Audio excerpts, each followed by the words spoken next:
Good morning. Welcome to the live streaming worship service of the Universalist Unitarian Church of Riverside.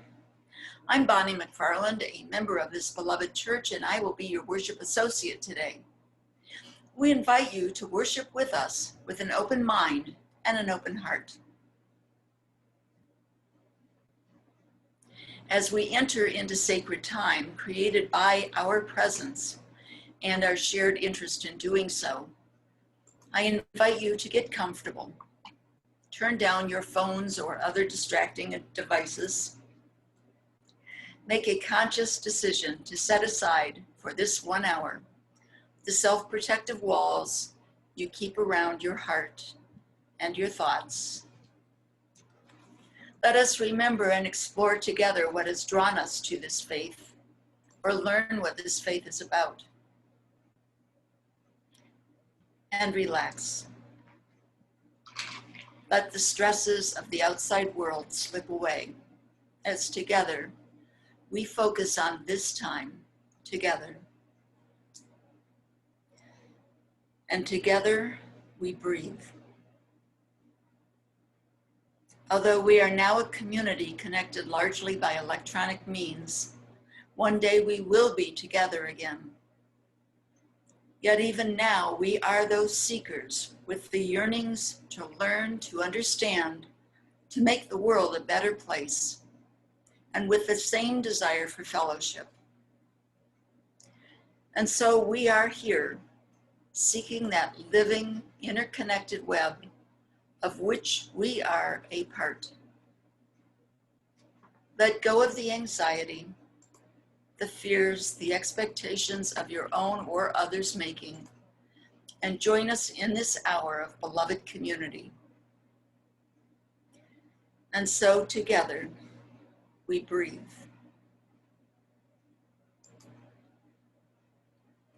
Our opening hymn this morning is "There Is More Love Somewhere." Please rise in spirit and join us, and because we are Zooming this, nobody will know if you sing off key.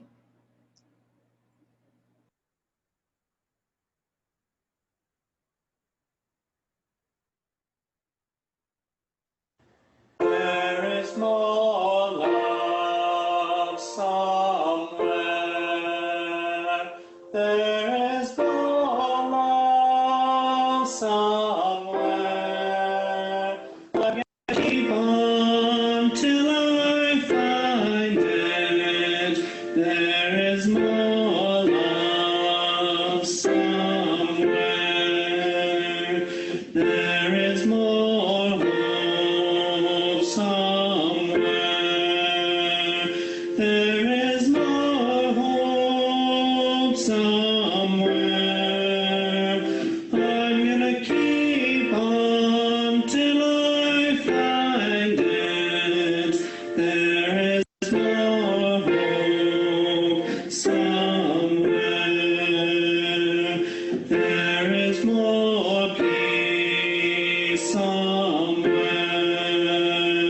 There is more peace somewhere. I'm gonna keep on till I find it. There is more peace somewhere. There is more joy somewhere. There is more joy somewhere. I'm gonna keep on till I find it. There is more joy somewhere.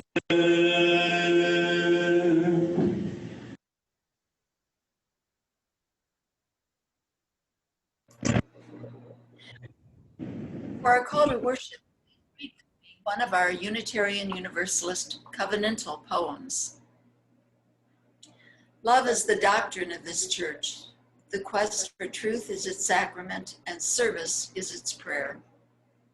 To dwell together in peace, to seek knowledge and freedom, to live in harmony with all the living creatures and plants of the earth.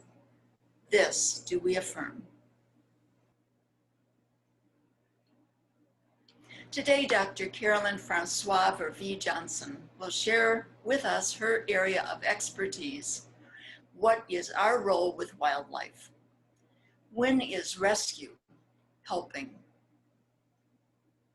The seventh principle of Unitarian Universalism calls us to respect the interdependent web of existence of which we are a part. We humans are only one strand in that intricate web of life. It has become clearly evident that the survival of our species depends upon the care and protection of all life on Earth and of the very Earth itself. Whether on a micro or macro level, how to do so responsibly is not always so clear. Dr. Karolyn Verville-Johnson will talk about these issues as related to wild animal rescue. It isn't always clear when rescue is the best option, or when we should step back and let nature take its course. I'm sure she will spark many questions out there, and for those live Zooming this service, she has generously agreed to stay on following the service to answer questions. Dr. Karolyn Verville-Johnson was born and raised in rural Quebec, Canada. She has said she has always been fascinated with animals and remembers even as a youngster, to her parents' dismay, when she would find dead animals, she would dissect them to figure out how they worked, what made them tick. As an avid student, she received her BA in 1994 at Laval University, or Université Laval in Quebec. As you will soon learn, charmingly so, French is her first language. She moved to the States to continue her education and received a Master's of Education from Montclair State University in New Jersey. Then moved to Mexico City, where she completed her PhD in 1998 from Ibero-Americana University. I'm better with French. Ibero-Americana University, with a research focus on the effects of inequality of education on children. Karolyn moved to California and for a number of years was the environmental scientist and safety coordinator for a furniture manufacturer in Ontario. Karolyn says she's been rehabbing animals since 1979, but in 2009, she became the officially state-designated wildlife rehabilitator and forensics humane officer in Riverside, and founder of Sunshine Haven Animal Rescue and Wildlife Rehabilitation. In her spare time, she also plays the alto saxophone with her group Saxuet, who has played here in the past, and she's on a hockey team, the only female member last I heard. I've known Karolyn for a long time, and she's been a guest speaker here before, and Sunshine Haven Animal Rescue has been a 50-50 recipient a number of times. So I might just slip back and call her Karolyn from time to time, but we are very pleased to have her join us today.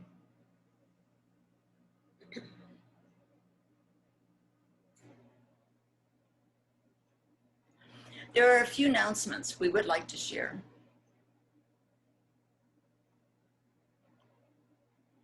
We will mention several websites and email addresses and phone numbers at various points during the service. At the end of the service, we will leave up a slide with all this information so you don't need to be distracted copying things down right now. But for those needing the information by auditory means, it will be announced verbally during the service. Time change starts next week.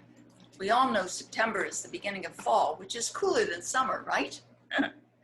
Well, so we changed the service time during the cooler months back to 10 a.m. Not cooler? Well, this year it doesn't really matter because we're all inside anyway. But starting next week, you could sleep in an hour before Zoom for Sunday service. Because we're going back to 10 a.m. next Sunday, and Adam created a new Zoom meeting for the first Sunday in September through the rest of the year.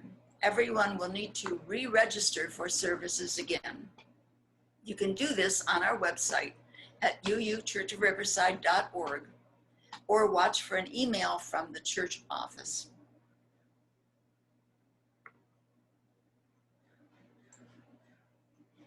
Chat time is an opportunity to spend an hour talking among yourselves, usually beginning with the service, then wandering on to other topics. It's held on Zoom 1/2 hour after service every Sunday. Today it will begin at 10:30, but beginning next week, it will start at 11:30. But to participate, you need a separate Zoom invitation. So go to our website for the Zoom chat time registration. That's uuchurchofriverside.org, or email Lee Greer at president@uuchurchofriverside.org. As members of Inland Congregations United for Change, or ICUC, UUCR is being asked to pledge to get counted in the 2020 census, very important, and to vote in November to support an equitable tax system. It's easy to make that pledge. On your cell, text PICO, P-I-C-O, ICUC to 40649 to find out how. While you're at it, you can let ICUC know what issues we here at UUCR care about. If you're watching this live, you have figured out Zoom, but you still may have questions or know someone who does. On our website, under the About tab, is a guide to using Zoom by phone, computer, and tablet.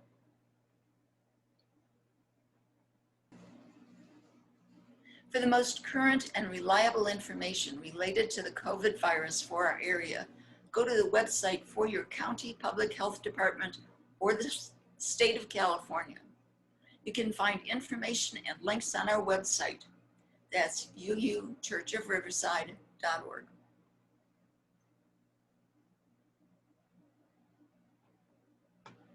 Good news, Dinah Rowe has started the monthly UUCR newsletter again. It will be out the first of every month. If you have something you would like covered or you want to write something for it, let Dinah know. That's Dinah Rowe at ramblinrose22@yahoo.com, or call or text her at 909-645-2885.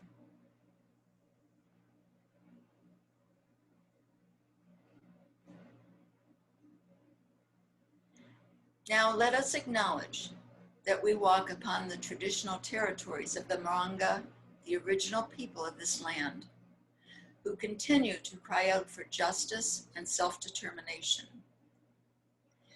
In honor of the Moronga people, we, the Universalist Unitarian Church of Riverside, light this sacred flame as the stewards of this sacred and holy place. We are blessed with a space and opportunity to strive to live out our common principles, to bring justice, equity, and compassion into our daily lives, to resist all that threatens the earth and her people, and to live out our dream of a world community of peace, liberty, and justice for all. Let these thoughts carry us forth as we journey and worship together.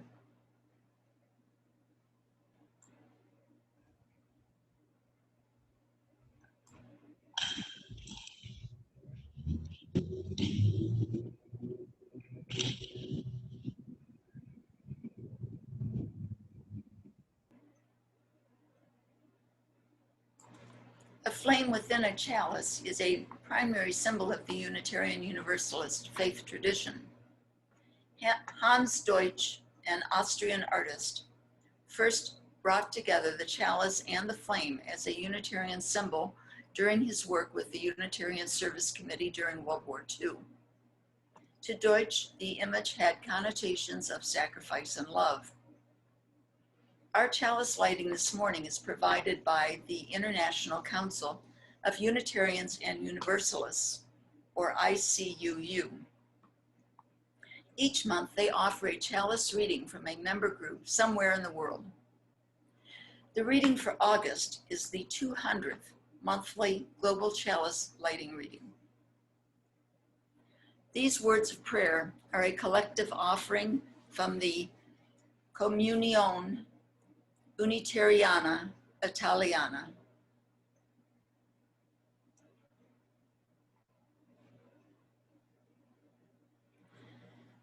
Breath of the universe, gentle and strong, revive the flame of our resilient souls. Breathe new life into desolate hearts, prisoners of pain and fear of the future. Return to blow over the tumultuous waters of our history and give them a direction. As morning light, remove the darkness from our eyes and inspire the mind of every human being so that it may understand the folly of barriers dictated by ignorance and selfishness. Help us feel free to collaborate better in the construction of meaning on which we work together.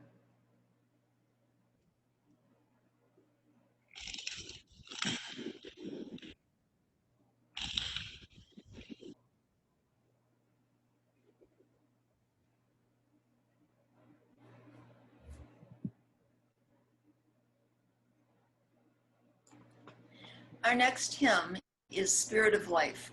Please rise once more in spirit and join us.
Joys and concerns.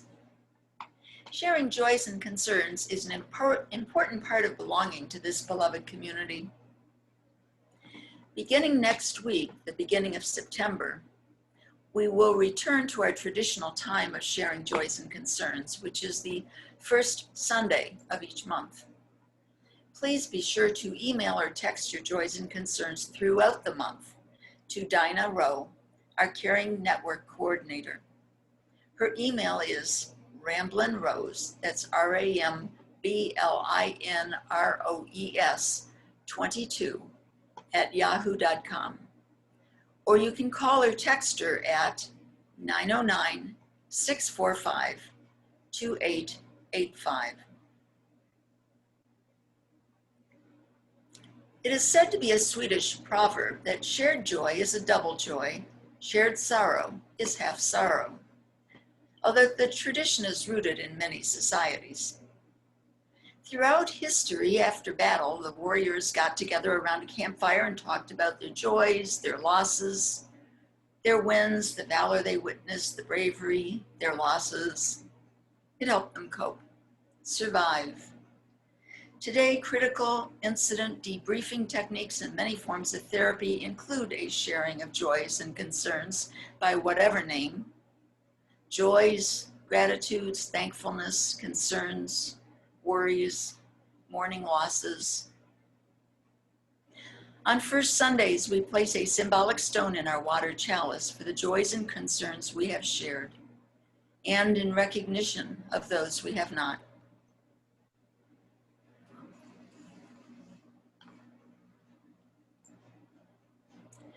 An ongoing concern is that our church, like so many across the country, has had a significant loss of income since the stay-at-home order on March 15th. We've made many significant cuts and reductions. Even so, our financial situation remains difficult.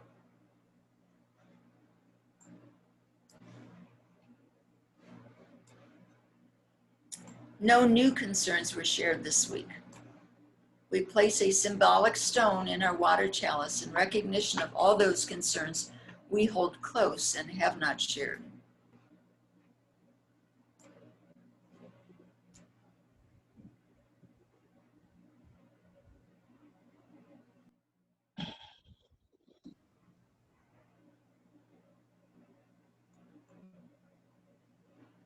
Joys.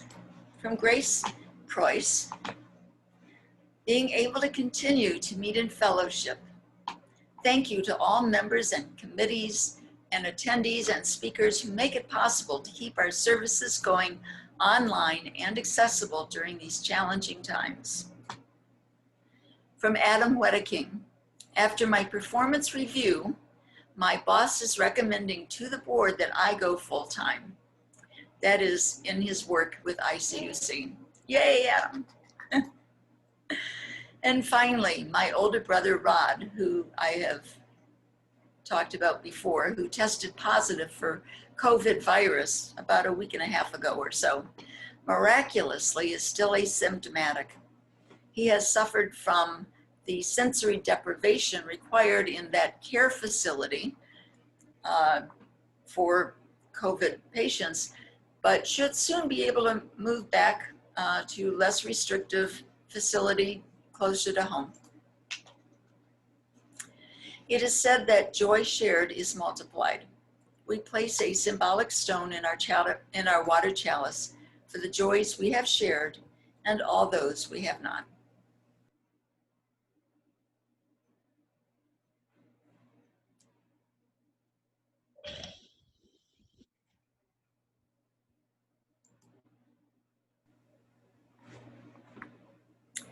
And now we'll go to Dinah Rowe, our church treasurer, to lead the next part of the service. Dinah?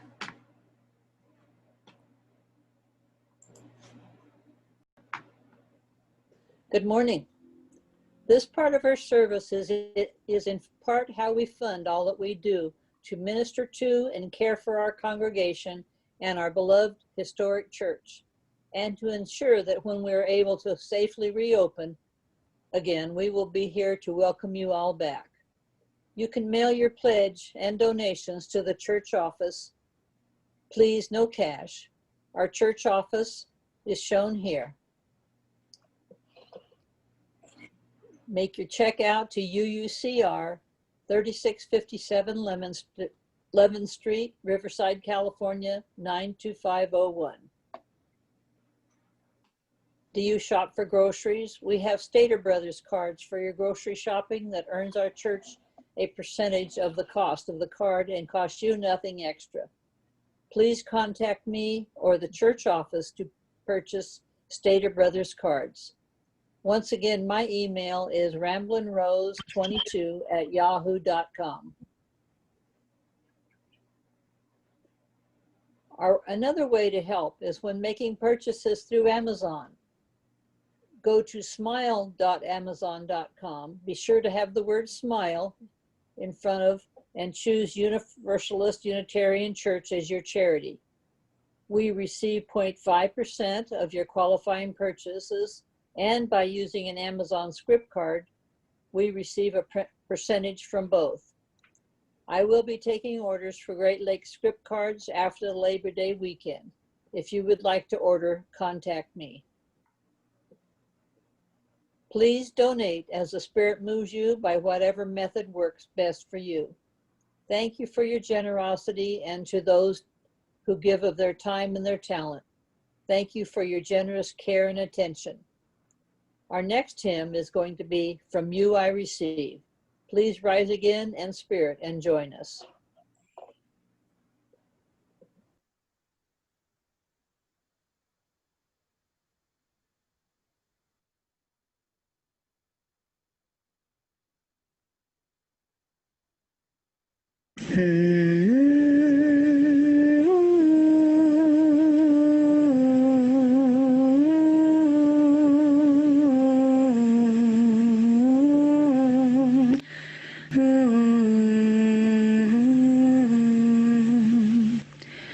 From you I receive, to you I give. Together we share, and by this we live. From you I receive, to you I give.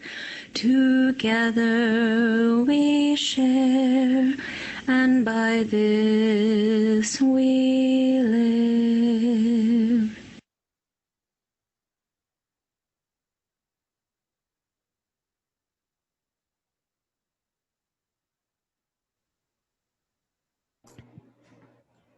Thank you, Dinah.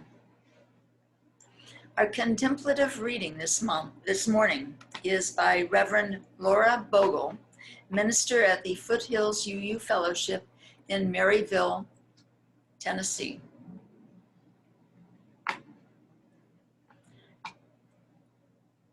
We gather here to remember this is our home, not just ours. This land we live on, this water we drink, this air we breathe, these old mountains that hold us steady to our ground, these forests that give us their healing green, these flowers that give us their beauty and fragrance, these fields that give us our daily bread, these stars that show us our place, the wilderness and the tame backyards of all of it our home.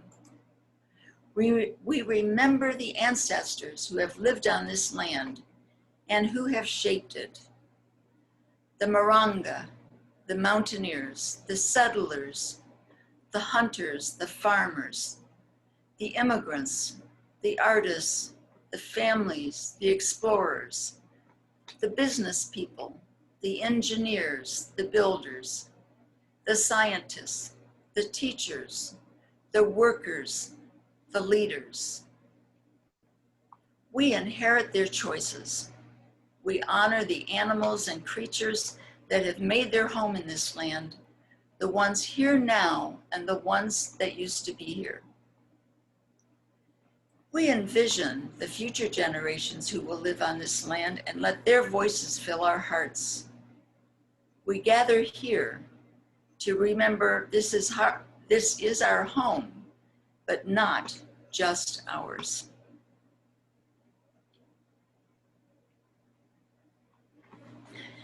And now I would like to welcome Dr. Karolyn Verville-Johnson to speak to us on what is our role with wildlife.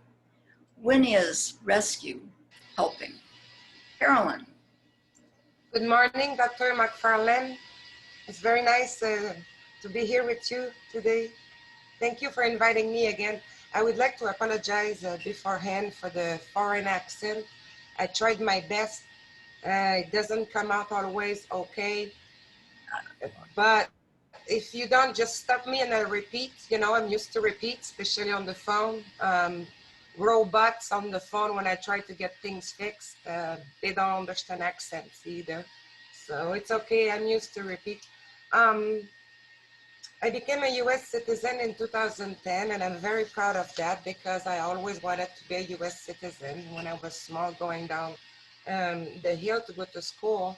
Actually, it's interesting because I had a view over the St. Laurent River, and I knew past that was the state of Maine, and I knew that that was the Americans and all the shows on TV. So I always wanted to be part of this.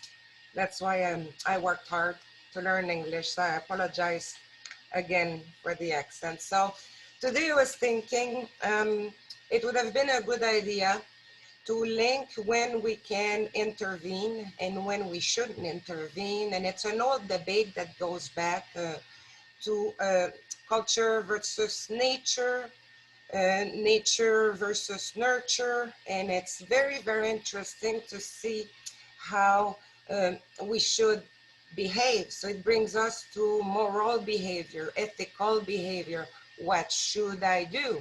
And how should I do it, right? So I thought it was a good to bring this today. So everybody knows a little bit, what should I do? What should I not do? You know? So I thought you should know all this will depend on the species you find in your yard. Most of the time people find wildlife that needs help. It's in their yard. So of course you want to be a good homeowner and responsible and a good human being. So you want to help. There's two kinds of animals. Some know that, but we tend to forget sometimes. There's prey and there's predators, you know. So sometimes one situation I see often is somebody with a good heart, good human being, brings me an injured bird or baby bunny because he witnessed or she witnessed a hawk who was catching his lunch, for example. But the person has a good heart, they feel sorry for the prey item, and so they shoo away the hawk, and now they bring me this animal. And I always admire those people that have this kind of heart, but I also have to let them know that when you break the natural chain of food, prey, predator, because you want a good heart and save Bambi, for example, now this bird has to find something else. So you're causing two victims of attack instead of just one, okay? So now I have to care for this animal that I probably can't because it's all punctured, it's terrible. And this and the hawk, the predator has to go catch something else. So are we really helping when we're helping? When are we helping? Now you know. When you see, I don't know, a gopher snake eating a gopher on your yard, please do not beat up the snake. And you know, there's things like that, to not interfere in the predator-prey chain. I'm sorry you're witnessing it, but the truth is we don't want to make things worse. So we let nature take its course. That's a good reason why I would recommend people, please don't intervene. But if it's too strong in your heart and you want to bring me this baby, I'll try my best, okay? So that you should know about that aspect. There's another situation I get often that I don't think grants to really do something. And in this case, it has to do with our weather. We're not in Canada Toto anymore. It's not minus 40 degrees Fahrenheit outside, okay? It's summer all year long here. I know you call it winter, but really it's not, okay? And so I get calls Oh, I saw coyote with mange in the backyard.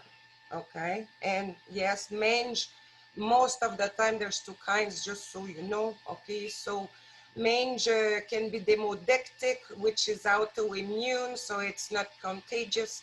And you have sarcoptic mange, which this kind is indeed contagious, but this is, I've never seen that kind here yet. Okay, what we see is demodectic mange. For those who don't know, Demodex is a tiny microscopic mite family, spider family, if I may say, arachnid.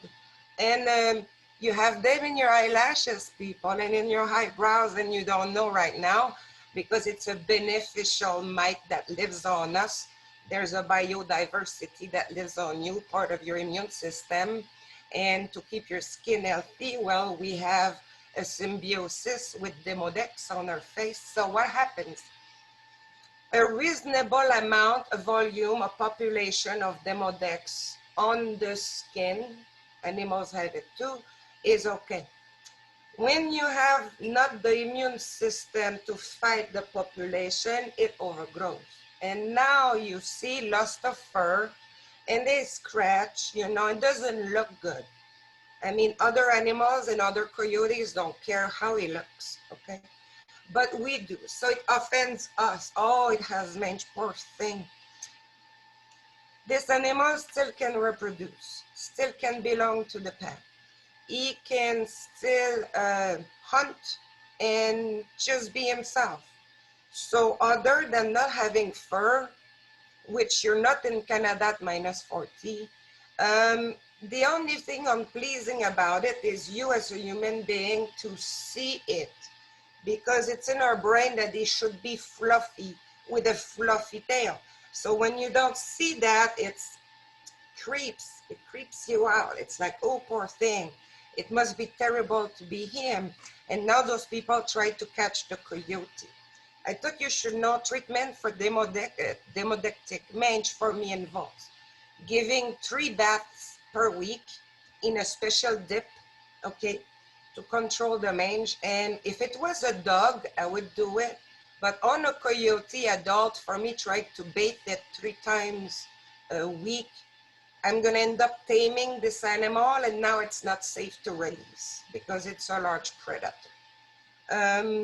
If it was a small baby, because we do see that in tiny pups, we see sometimes skin issues, we take those. But I'm talking about an adult coyote you witness in the little valley where you live, and it looks terrible. Well, it's not affecting him, it's not affecting his pack. The realism of treating it, and it never reoccurs, very low, because in a dog or any other animal, when you treat for demotic mange, it's a lifelong process. It goes away, but you have to maintain the treatment. You know, it's an immune system problem. And so it's not realistic to do. And so I thought you should know that's another time where if we were to intervene, it makes it worse for this animal. And sometime will mean now he's getting shot because he approached another human because he was tamed during the process of treatments. So I'm gonna tell you one more time, because we're not in Quebec, Canada, -40 Fahrenheit winter, super cold, where the animal needs a coat, you know, then it's another situation where it's best to not intervene.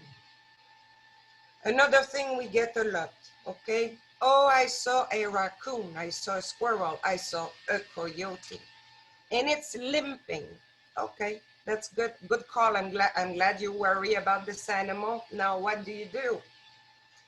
If an animal puts weight on any limb, it's not broke.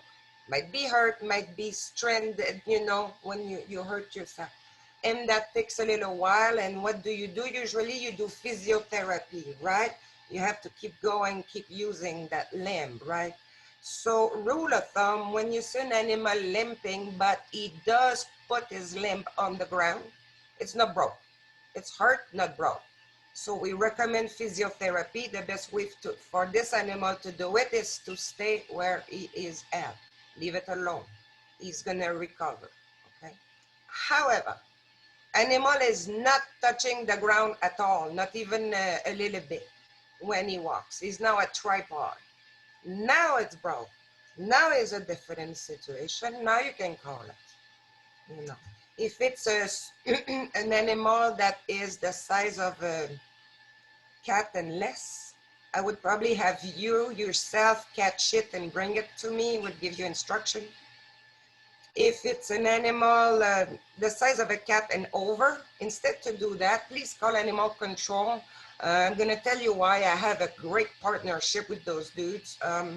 So animal control, Riverside, Corona, Norco, Rancho Cucamonga, and Upland. All those animal control officers, the public can ask service, officer goes catch the animal and drive to us.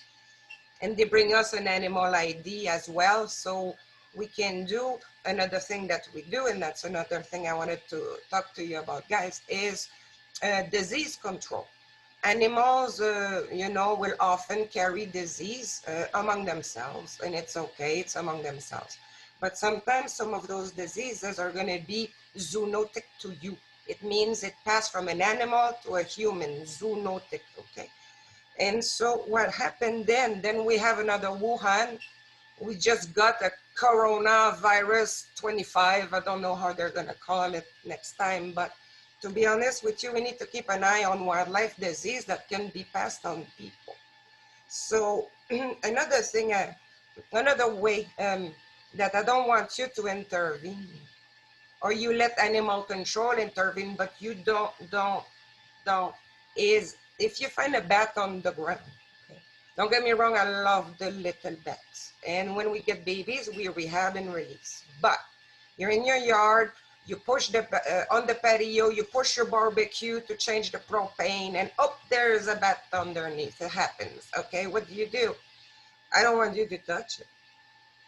Keep an eye on it, and then call animal control, have them come.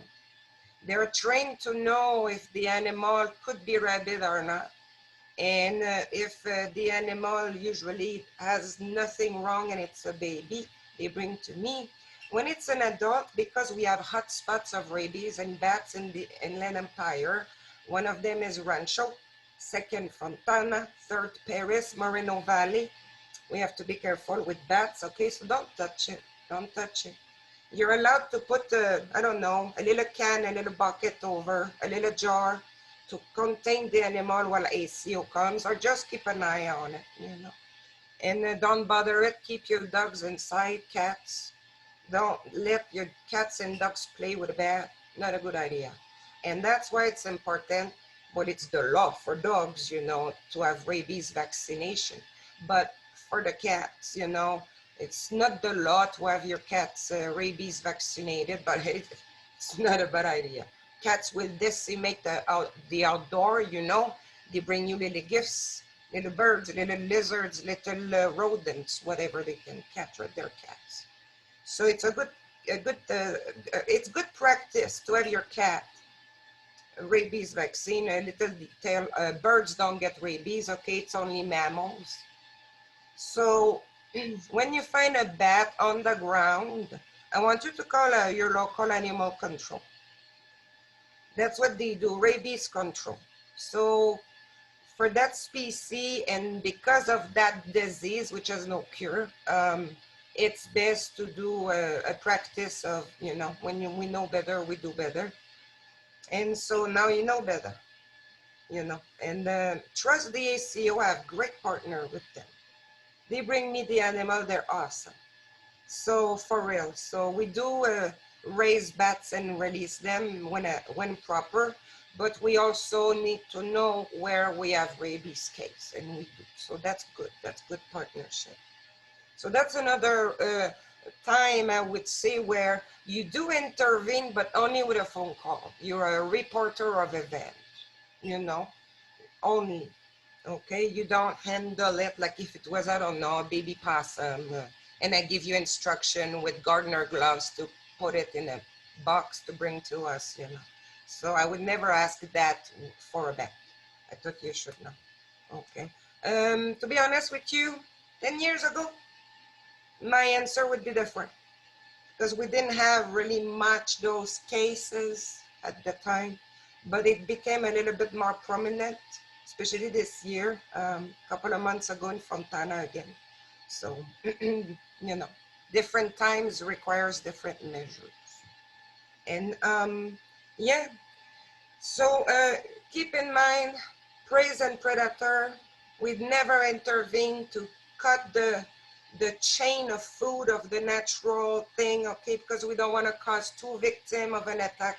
You know, one is plenty enough, and you having to witness it is plenty enough. Let's not add on to the trauma of a second one, right? So I hope you remember that. Coyotes with mange in California, not a biggie. But in Quebec, yes, big biggie. If they put weight on their limb, it's not broke, leave it alone. If they don't, call us, depending on the species. So one more time for the people in the back, okay? The size of a cat and less, you call me, I give you instruction, unless it's a bat. And the size of a cat and up, you call animal control, they'll bring to us. If you have any questions, guys, let me know. I'll be happy to answer. You can even email us. We're on Facebook under Sunshine Haven Wildlife. So send us a message. Hey, I was at the service. You know, I heard, you know what you have to say. Like our page, so you know, because we post a lot of science.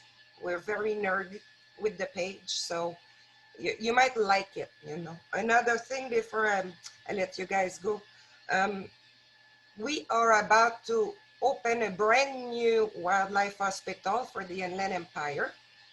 And the address will be the same address as the old center known as Louis Robidoux Nature Center. So the address is 5370 Riverview Drive. The zip code is 92509. So we have presently 2 buildings that are ready and constructed, and we're ready for September 1st, which is Tuesday, to be able to take animals there. However, we're not yet open to the public because one, the pandemic, and second, we're working on our 3rd building, which will be our educational and public building. That's where we're going to receive the public. As you can see, I love old antique taxidermy. I find it fascinating. Each time I see one, I feel like this final resting place has to be with me. I'm the one who will appreciate this animal and what it went through. I don't know. So we will have lots of very nice taxidermy to describe species we have here in the Southern California. So that will be nice. We're gonna have 3 educational programs. One for the school children, you know, another one for adults of all backgrounds. So it's all backgrounds. And the last one is for law enforcement agency officers, because the more knowledgeable officers are about local wildlife, the more we can minimize contact with the public and spread a disease, and, you know. So 3 educational program will be offered. And then, yeah, we're gonna have a nice little shop, a little, where you can get a t-shirt to support what we do, a baseball cap maybe. So again, Dr. McFarland, thank you so much for inviting me again. And I hope to see you soon.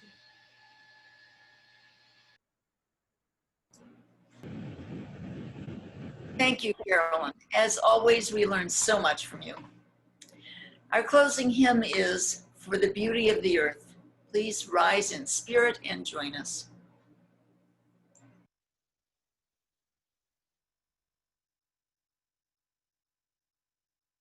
For the beauty of the earth, for the splendor of the skies, for the love which from above over and around us lies, source of all, to thee we raise this our hymn of grateful praise.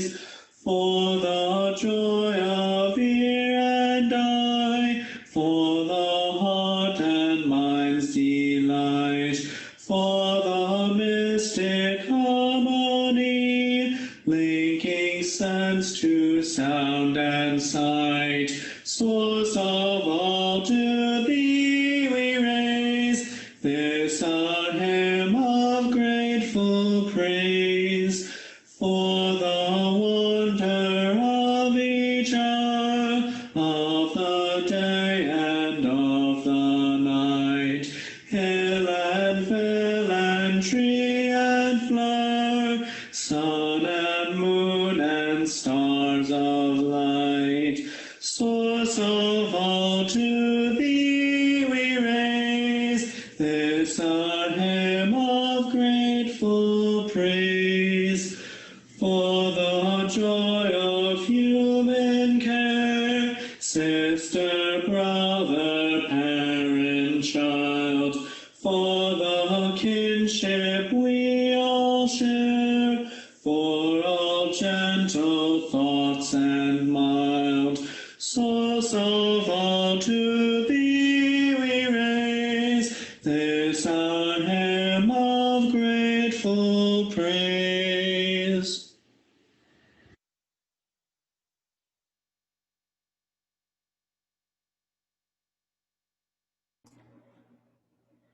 For a benediction, please close your eyes and reach out to each other in your thoughts. Feel the connection between us, the interconnected web, joining us as a community, a church family. The benediction is, the world is too beautiful. The world is too beautiful to be praised by only one voice. May you have the courage to sing your part. The world is too broken to be healed by only one set of hands. May you have the courage to use your gifts. May you go in peace. Amen, shalom, and blessed be.